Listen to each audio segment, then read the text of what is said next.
আসসালামু আলাইকুম। আমি দাঁড়িয়ে আছি রায়পুরের খাসেরহাট রোড পাটারি রাস্তার মাথা থেকে খাসেরহাট পর্যন্ত।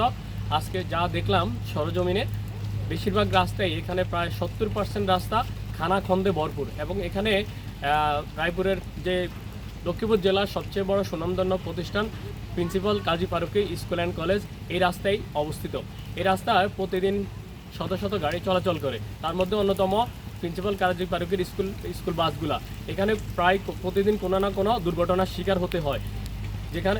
এবং এই রাস্তা যারা আছেন, যারা চলাচল করেন, তাদের অনেকের ধারণা, তাদের অভিযোগ যে এই রাস্তা যে দুইটা ইটভাটা আছে, ইটভাটার যে ভারী ট্রাকগুলা মাটি আনা নেওয়ার জন্য এবং ইট আনা নেওয়ার জন্য যেগুলা চলাচল করে, এগুলোর জন্যই এই রাস্তা বেশি নষ্ট হয়। এবং অনেকের ধারণা যে এই যে বর্ষা মৌসুমে এর খারাপ অবস্থা আরও বেশি প্রকট হয়ে যায়, যখন এই রাস্তার পাশে যে গাছের পানিগুলা পড়ে তখন রাস্তা বেশি নষ্ট হয়ে যায়।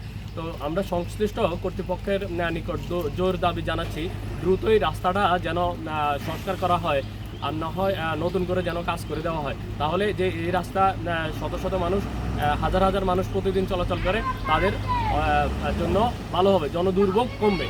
তো সংশ্লিষ্ট কর্তৃপক্ষের নিকট জোর দাবি জানাচ্ছি, দ্রুতই যেন রাস্তাটা ঠিক করে দেওয়া যায়। আসসালামু আলাইকুম।